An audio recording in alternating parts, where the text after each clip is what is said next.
Radio Claret América presenta Sediento de ti, la palabra, fuente de vida, con el sacerdote misionero claretiano Tony Díaz. Reflexiones diarias del Evangelio. Aquí iniciamos.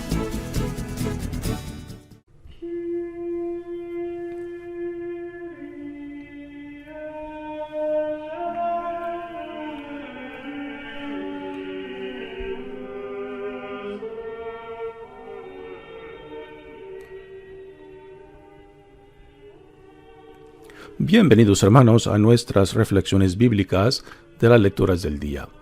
Hoy es lunes de la segunda semana del tiempo ordinario, La primera lectura de hoy viene de la carta a los Hebreos, capítulo 5, versículos 1 al 10. Hermanos, todo sumo sacerdote es un hombre escogido entre los hombres, y está constituido para intervenir en favor de ellos ante Dios, para ofrecer dones y sacrificios por los pecados. Él puede comprender a los ignorantes y extraviados, ya que él mismo está envuelto en debilidades. Por eso, así como debe ofrecer sacrificios por los pecados del pueblo, debe ofrecerlos también por los suyos propios. Nadie puede apropiarse ese honor, sino solo aquel que es llamado por Dios, como lo fue Aarón. De igual manera, Cristo no se confirió a sí mismo la dignidad de sumo sacerdote. Se la otorgó quien le había dicho: «Tú eres mi hijo, yo te he engendrado hoy». O como dice otro pasaje de la Escritura: «Tú eres sacerdote eterno, como Melquisedec».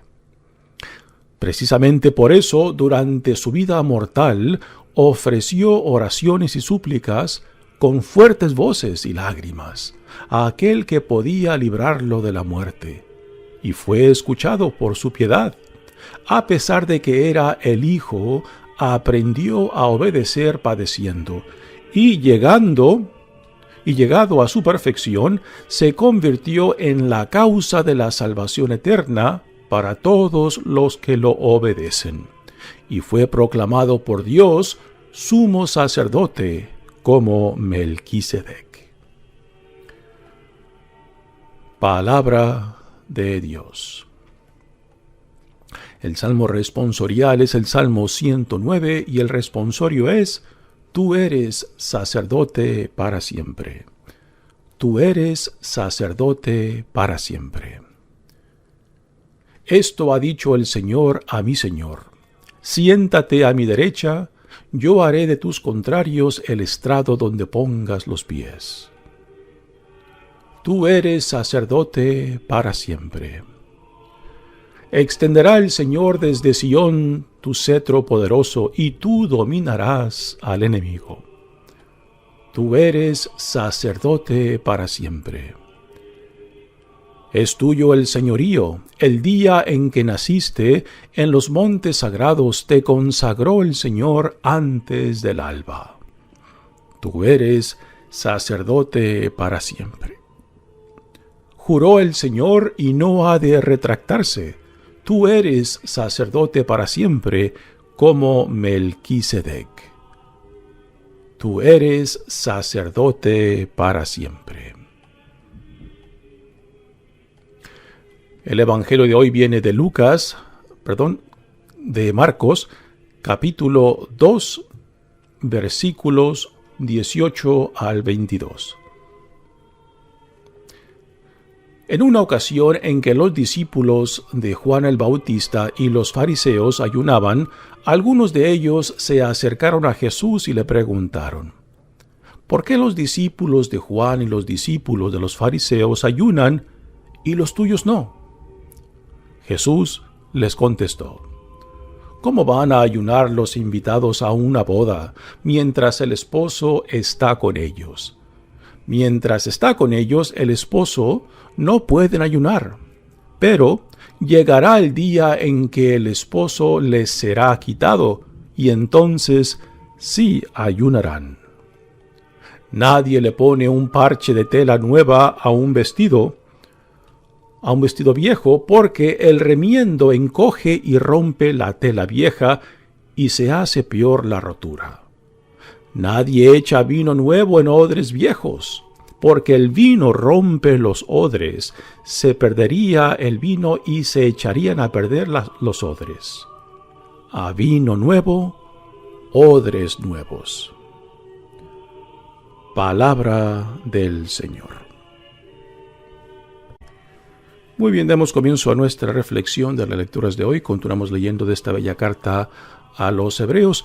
Recordamos que los destinatarios de esta carta son judíos cristianos. Particularmente parece ser una comunidad judía cristiana que está contemplando abandonar la fe en Jesucristo porque les cuesta trabajo aceptar y comprender cómo el Mesías, Jesús, pudo haber sufrido de esa manera y morir de esa manera, pues tan controversial, en lo cual ponía a Jesús en una imagen de un criminal, uno de los peores criminales, y más una muerte de crucificada.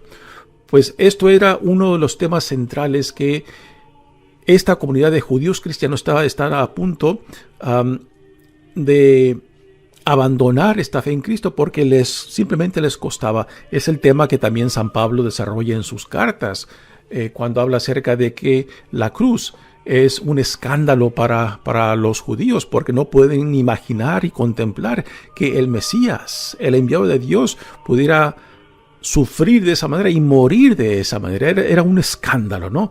Y pues esta era la situación, y por eso esta carta es dirigida a ellos para fortalecerlos en la fe, para que no retrocedan, para que no regresen a lo previo que están a punto de abandonar, sino que se comprometan más profundamente en el seguimiento de Jesús, en el apropiarse de esta fe que los salva. Y por eso el argumento que utiliza el autor de esta carta son argumentos familiares para esta comunidad. Esta comunidad muy probable viene del grupo sacerdotal dentro de la comunidad judía, y por eso el argumento del sumo sacerdote que tenemos en esta primera lectura pues es un argumento familiar para ellos. Dice: hermanos, todo sumo sacerdote es un hombre escogido entre los hombres y está constituido para intervenir en favor de ellos ante Dios, para ofrecer dones y sacrificios por los pecados. Prácticamente lo que este primer verso describe es el papel del sumo sacerdote una vez al año en la fiesta del día de la expiación, donde el sacerdote ofrecía sacrificios y ofrendas por los pecados del pueblo de Israel. Y también, antes de ofrecer los sacrificios y ofrendas por los pecados del pueblo de Israel, el sumo sacerdote también tenía que ofrecer ofrendas y sacrificios por sus propios pecados. Y aquí entra el tema cómo Jesús, verdadero hombre, pues excepto en el pecado del hombre, pues la ofrenda es a la misma vez ofrenda y sacerdote que se ofrece a sí mismo por la redención del mundo. Y porque es plenamente humano, entonces comprende las debilidades de nuestra realidad humana, y por eso con misericordia y compasión no solamente intercede por el pueblo de Dios y por todos aquellos que se dejan atraer por el reino de Dios, sino también es Él mismo la ofrenda perfecta. Dice: Él puede comprender a los ignorantes y extraviados, ya que Él mismo está envuelto en debilidades. Aquí está describiendo a los sumos sacerdotes, porque siendo humanos ellos mismos también, pues comprendían las debilidades de su pueblo, y que por tanto al comprender las debilidades del pecado, pues en su propia carne, en su propia persona, podía ser un sacerdote compasivo, un sacerdote misericordioso, intercediendo por el pueblo de Dios ante Dios.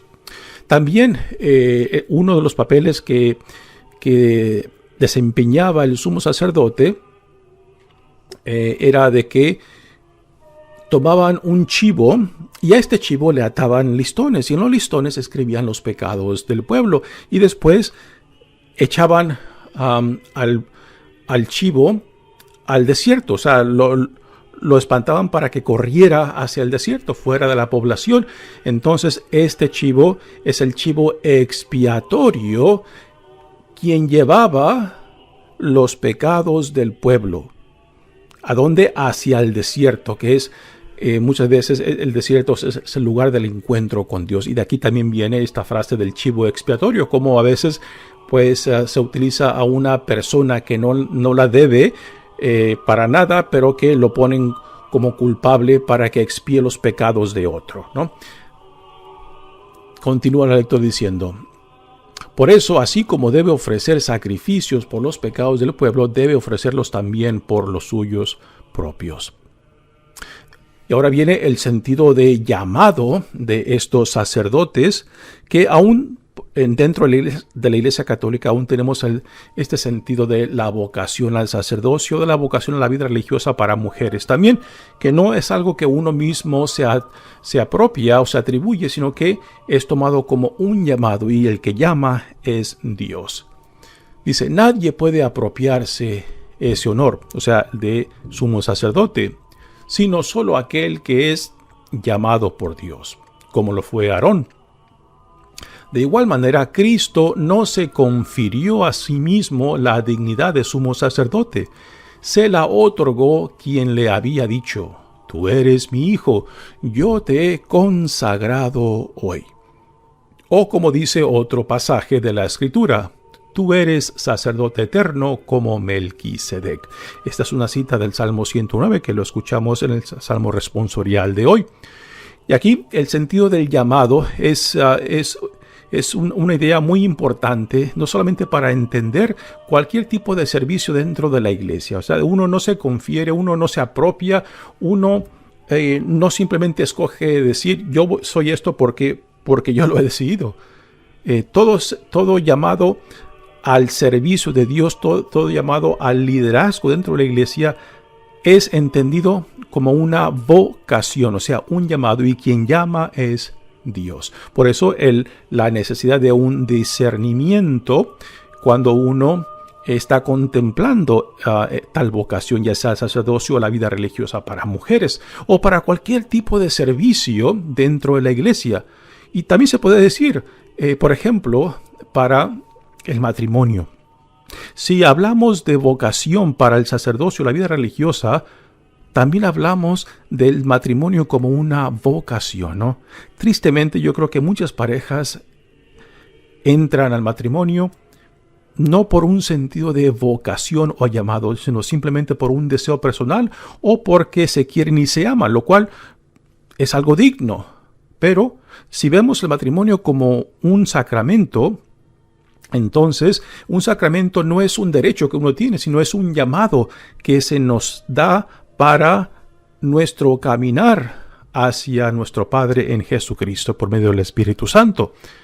Así que, así como el sacerdocio es entendido como un llamado, igualmente también el matrimonio es entendido dentro de la iglesia como una vocación, como un llamado, que Dios te ha llamado por este caminar con X persona para formar un matrimonio, una familia, ¿no? Pues igualmente aquí el autor de esta carta habla del sacerdocio como un llamado, y quien llama es Dios. Y yo creo que esto hace la gran diferencia en cómo una persona se identifica y hace suyo el servicio, el llamado al servicio o la vocación a cualquier tipo de liderazgo, ¿no?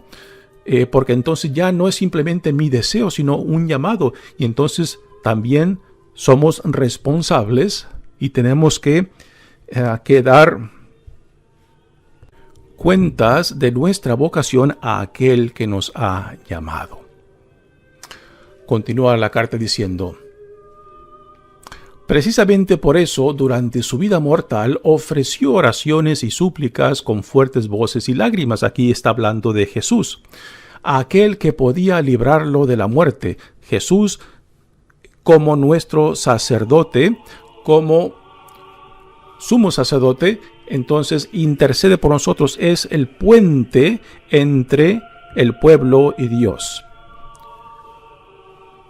A aquel que lo podía librar de la muerte y fue escuchado por su piedad. A pesar de que era el Hijo, aprendió a obedecer padeciendo y llegado a su perfección se convirtió en la causa de la salvación eterna para todos los que lo obedecen y fue proclamado por Dios sumo sacerdote como Melquisedec. Son palabras profundas, pero hay que desempacarlas para poder apreciar lo que nos está diciendo aquí el autor de esta carta.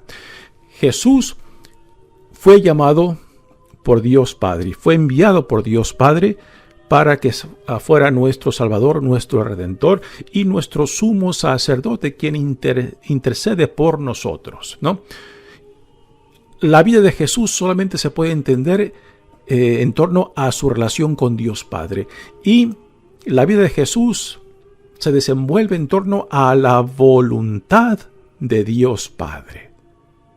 Por eso, la necesidad de Jesús de asimilar, hacer suyo en su totalidad la voluntad de Dios Padre. Y esto es la vida de Jesús, que se desenvuelve en torno a lo que Dios le pide, a su santa y divina voluntad. Y en esto, si hemos de llevar el nombre de discípulo de Jesucristo, pues igualmente también somos llamados a imitarlo, a asemejarnos a Él, al hacer nuestra también la voluntad de Dios Padre para con nosotros. Ahora dice, Jesús fue escuchado por su piedad. Jesús hasta el extremo, o sea, hasta su propia muerte, se comprometió a confiarse a aquel que lo había enviado. Y aunque, por ejemplo, leemos en el Evangelio de Lucas cuando él está en el huerto de Getsemaní antes de ser arrestado, pues Jesús pide a Dios Padre que si es posible que lo libre de lo que él ya ve venir, su pasión y muerte. Pero a últimas, Jesús dice que no mi voluntad sino la tuya, ¿no? Y Jesús es arrestado, es condenado, es crucificado, muere en la cruz, es enterrado, pero ese tipo de obediencia llevada por el amor, no por obligación, sino por el amor a Dios Padre y por el amor a la humanidad, para quien Jesús era el puente que conectaba al pueblo con su Dios. Entonces, ese tipo de amor, ese tipo de ofrenda, ese tipo de entrega, ese tipo de obediencia y sumisión no puede ser enterrada porque tarde o temprano ese tipo de amor resucita. Y es lo que tenemos en la resurrección de Jesucristo. Por su sumisión, por su obediencia, por su confianza en Dios, quien lo envió, Jesús resucita. Porque ese tipo de amor no puede ser destruido, no puede ser enterrado. Y es entonces en esta victoria, en la resurrección de Jesús, donde a nosotros se nos ofrece también la salvación. Esa ofrenda de sacrificio entonces se vuelve para nosotros la ofrenda que nos redime, que nos salva. Y cuando uno acepta esto que Dios en Cristo nos ofrece, entonces somos llamados también a corresponder a aquel que nos salva de nosotros mismos, aquel que viene para que regresemos a Él, para que nos revistamos de nuevo con la dignidad e identidad que es nuestra como hijos e hijas amadas de Dios.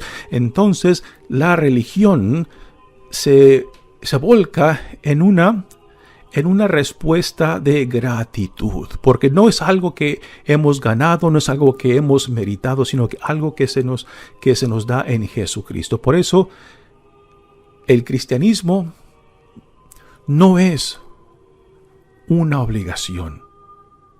No es simplemente algo que tengo que hacer a rajatablas. Es algo que tiene que nacer como una respuesta cuando yo reconozco que a pesar de mí mismo, Dios ha venido a mí para decirme: tú también eres mi hijo, tú también eres mi hija amado. Por ti me hice uno contigo, con ustedes, con la humanidad, para manifestar la profundidad de mi amor y hasta dónde estuve dispuesto para darme y entregarme para que conocieras conocieras a quién tienes por creador, a quién tienes por padre, o si le quieres llamar a Dios madre, entonces igualmente, ¿no? Porque es el mismo Dios que todo cuanto ha creado, Dios ama. Y todo cuanto Dios ha creado y ama, Dios quiere que llegue a su plenitud. Por eso, qué mejor víctima, qué mejor ofrenda para nuestra salvación, para nuestra redención, que Dios mismo hecho uno como nosotros, en Jesucristo. Y que conociendo la debilidad de nuestra humanidad, pues entonces se convierte en el sumo sacerdote perfecto, porque entiende nuestra debilidad, entiende nuestras flaquezas, y entonces puede ser este sumo sacerdote quien con compasión y misericordia nos acerca a Dios Padre. Muy bien, pasemos ahora al Evangelio de hoy, que viene de Marcos. Y tenemos aquí una escena muy interesante. Jesús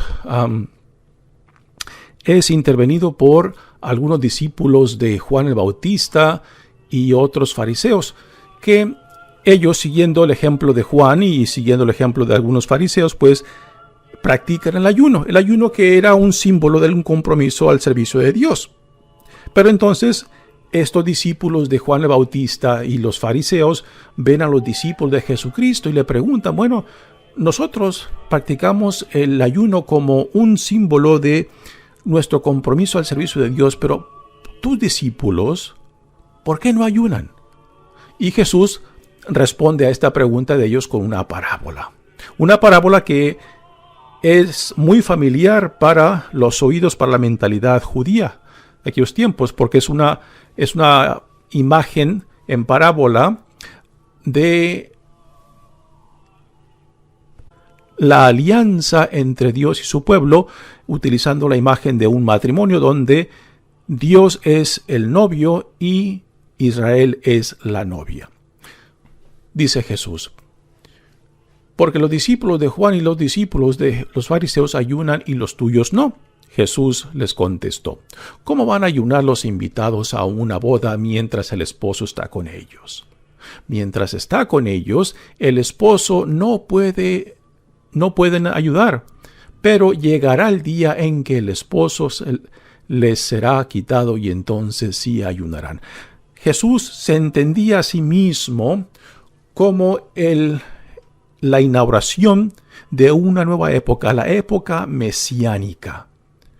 La época mesiánica que desde antiguo se venía hablando, particularmente desde Moisés, desde la tradición profética, de que Dios enviaría a su Mesías, quien inauguraría esta época mesiánica donde el plan de salvación de Dios se llevaría a cabo. Y Jesús se entiende a sí mismo. Entonces, en sí mismo, Jesús dice, esta época mesiánica ya se está inaugurando en mi presencia. Y utilizando esta imagen del matrimonio, imagen como ya mencioné que en el Antiguo Testamento se encuentra, y particularmente en la tradición profética. Entonces Jesús se aplica la imagen del esposo. Y el pueblo, ¿quién es el pueblo entonces? El pueblo viene siendo la comunidad del reino, o sea, aquellos que se dejan atraer por esta nueva iniciativa de Dios en Jesucristo, de la inauguración de su reino.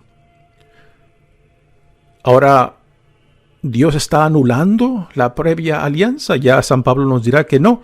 Dios no ha anulado la previa alianza, sino que Dios está llevando a plenitud lo que había empezado desde Abraham, Moisés, los profetas. Por eso, Jesús se entiende a sí mismo como el comienzo de una nueva alianza que continúa el plan de salvación que Dios echó a andar desde Abraham hasta ahora. Por eso, las dos siguientes parábolas que Jesús nos ofrece de el remiendo de una tela y el vino nuevo en odres nuevas, pues también aquí afirma lo que cómo Jesús se entiende a sí mismo, que lo que Dios está llevando a cabo en él es una nueva alianza. en continuación de lo que Dios ya había empezado desde Abraham. Por eso las siguientes dos parábolas que Jesús nos da afirman lo que acaba de decir. Dice, nadie le pone un parche de tela nueva a un vestido viejo, porque el remiendo encoge y rompe la tela vieja y se hace peor la rotura. Aquí tenemos una imagen, yo creo que muy común para gente pobre, el cual viven remendando la poca ropa que tienen. Y esta imagen, pues, el hecho de que Jesús la conozca, nos dice claramente que Jesús vivió en la pobreza, ¿no? Porque es una escena que, imagino, en todas las familias pobres se conocían, de que viven remendando constantemente lo poco que tienen. Pero aquí Jesús nos da un detalle muy interesante, de que a una tela vieja que ya ha perdido toda elasticidad, no le pones un trozo de tela nueva. Y aquí por tela estamos hablando de telas de algodón. Sabemos que el algodón, cuando se lava, se encoge. Entonces, a una tela vieja, una tela de algodón ya vieja, ya usada, no le vas a poner un trozo de tela nueva que aún no se ha encogido, que aún no ha perdido la elasticidad. Porque cuando se encoge, pues va a crear una rotura más grande en la tela vieja que ya no tiene nada de elasticidad. Así que es una imagen de la pobreza, lo que Jesús nos propone ahí para dar este mensaje de que en él algo nuevo Dios está creando, está inaugurando la época mesiánica. El reino de Dios en él mismo se está inaugurando. Y no puede ser simplemente un remiendo, sino que se requiere una mentalidad nueva. ¿Y cuál es esta mentalidad nueva que Jesús nos pide? Bueno, considerando quiénes son los que vienen a intervenirlo, son discípulos de los fariseos. Y los fariseos entendían el sistema de la salvación o de la justificación en el cumplimiento de la ley mosaica. Pero para Jesús, esta nueva época, el reino de Dios, está promoviendo no simplemente un cumplimiento de la ley mosaica, sino una transformación de la persona, pero desde dentro. Una de las críticas constantes que tiene Jesús a los fariseos, y no porque eran lo peor de la comunidad judía, todo lo contrario, eran de lo mejor de la comunidad judía, era de que habían reducido la religiosidad simplemente a prácticas externas, pero que no comprometían el corazón de la persona, o sea, que no promovían una transformación, una conversión interna. Y por conversión interna hablamos de convertir la fuente de donde salen todas nuestras intenciones y motivaciones. Una religiosidad que simplemente se queda en lo externo es algo que solamente busca crear una apariencia de religiosidad, pero que a últimas no transforma a la persona. Y lo que Jesús está promoviendo por medio del reino de Dios es algo nuevo. Lo que Dios pide no simplemente son ritos, sacrificios, ofrendas externas. Lo que Dios pide es un corazón nuevo, un alma comprometida para que la gracia de Dios ilumine hasta lo más profundo de nuestro ser. Y Jesús pone como fuente de esta transformación el amor. El amor ágape, el amor de Dios que busca solamente una cosa, que tiene solamente un fin: el bien nuestro. El bien nuestro, porque todo cuanto Dios ama, Dios quiere que llegue a su plenitud. Para eso Dios nos ha creado, ¿no? Y cuando se frustra este plan de Dios, pues entonces Dios, Él mismo viene a nosotros en Jesucristo para salvarnos de nosotros mismos, para que así podamos regresar, para que así podamos retomar nuestra dignidad e identidad que quizás hemos pisoteado. Por eso se requiere una nueva forma de ver, una nueva forma de pensar, una nueva forma de relacionar según lo que Dios quiere hacer en nosotros. La transformación, la conversión interna. repito, donde nacen todas nuestras motivaciones, donde nacen todas nuestras intenciones. Y aquí viene la segunda parábola, donde Jesús nos dice: nadie echa vino nuevo en odres viejos, porque el vino rompe los odres, se perdería el vino y se echaría a perder los odres. A vino nuevo, odres nuevos. También Jesús parece que conocía muy bien el proceso de añejamiento del vino, puesto cuando el vino nuevo, el vino recién hecho de la cosecha de ese año, pues entonces cuando se añeja produce muchos gases, y esos gases pues expanden las odres donde se pone. Por eso un vino nuevo no se puede poner en odres ya viejas que han perdido toda elasticidad, porque al añejarse, al producirse el alcohol dentro del proceso, pues se expande y corre el peligro de que esas odres ya viejas que no tienen elasticidad, pues se rompan y se pierda la odre y se pierda el vino también. Por eso, vino nuevo en odres nuevas, que tienen la capacidad de elasticidad para soportar la expansión cuando el vino nuevo está produciendo el alcohol, que es lo que produce los gases. Pues con esto nuevamente Jesús nos quiere decir de que para poder apreciar lo que Dios está llevando a cabo en él, se requieren nuevos ojos, nuevo corazón, nueva forma de ser, nueva forma de relacionarnos. Y no puede ser simplemente un parche.